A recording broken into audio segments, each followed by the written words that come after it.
Assalamualaikum warahmatullahi wabarakatuh. Perkenalkan, nama saya Rasal Fauzi Afid dengan NIM 2348201154 dari kelas 5C Farmasi. Hari ini saya akan mempresentasikan materi mengenai senyawa metabol sekunder yang berfokus pada alkaloid, glikosida, dan saponin. Pertama-tama, kita akan membahas terlebih dahulu tentang alkaloid. Definisi dari alkaloid adalah senyawa organik bahan alam yang mengandung setidaknya satu atom nitrogen, biasanya dalam cincin heterosiklik, dan bersifat basa. Ciri khas dari alkaloid yaitu umumnya berasa pahit, memiliki efek fisiologis yang kuat terhadap manusia ataupun hewan, serta sering digunakan sebagai obat. Bentuk garamnya larut dalam air, bentuk basa bebas larut dalam pelarut organik. Selanjutnya adalah klasifikasi dari alkaloid berdasarkan asal biosintesis dan letak atom nitrogen. Pertama ada alkaloid sejati. Nitrogen berada dalam cincin heterosiklik, berasal dari asam amino. Contohnya seperti atropin dan morfin. Selanjutnya adalah protoalkaloid. Nitrogennya tidak berada dalam cincin, berasal dari asam amino, contohnya seperti efedrin dan meskalin. Lalu terakhir adalah pseudoalkaloid, tidak berasal dari asam amino, contohnya seperti kafein. Selanjutnya adalah contoh dan manfaat dari alkaloid, seperti kinin yang bermanfaat sebagai anti malaria, morfin sebagai analgesik kuat, vinkretin sebagai anti kanker, dan nikotin sebagai stimulan.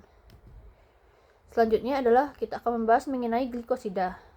Definisi dari glikosida adalah senyawa yang terdiri dari dua bagian utama yang dihubungkan oleh ikatan glikosidi, yaitu glikon bagian gula atau karbohidrat, aglikon atau genin bagian bukan gula atau penentu aktivitas farmakologi.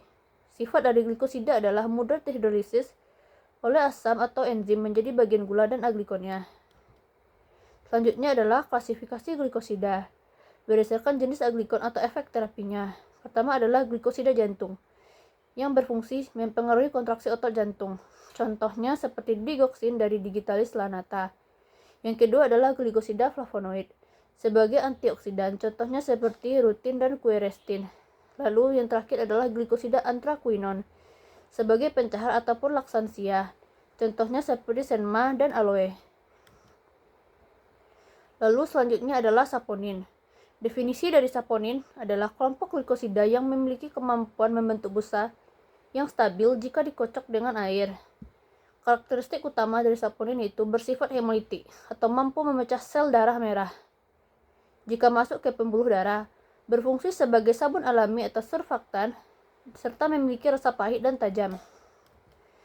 Selanjutnya adalah klasifikasi saponin berdasarkan struktur aglikonnya atau sapogenin. Pertama adalah saponin triterpenoid, memiliki struktur triterpen, contohnya seperti glikosida pada ginseng atau daun pegagan. Lalu yang selanjutnya adalah saponin steroid, memiliki kerangka steroid. Contohnya adalah diosgenin untuk bahan baku hormon dan steroid. Selanjutnya adalah manfaat dari saponin, industri farmasi, kesehatan, dan pertanian. Pertama, manfaat saponin dari industri farmasi, yaitu bahan baku sintesis hormon seperti kortison dan estrogen. Lalu dari segi kesehatan, bermanfaat sebagai ekstotoran, yaitu pengencer dahak, penurun kolesterol, dan antiinflamasi.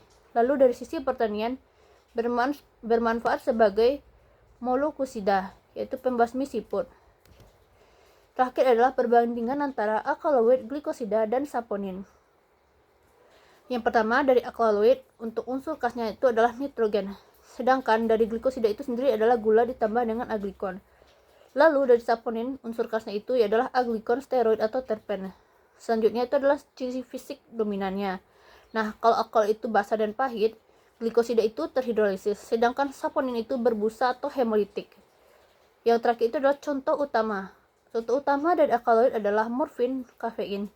Jika glikosida adalah digoksin, sena. Lalu contoh utama dari saponin adalah ginsenosida. Baik, sekian dari saya. Mohon maaf jika ada kesalahan kata ataupun ucapan. Saya akhiri dengan mengucapkan wabillahi taufiq wal hidayah. Wassalamualaikum warahmatullahi wabarakatuh.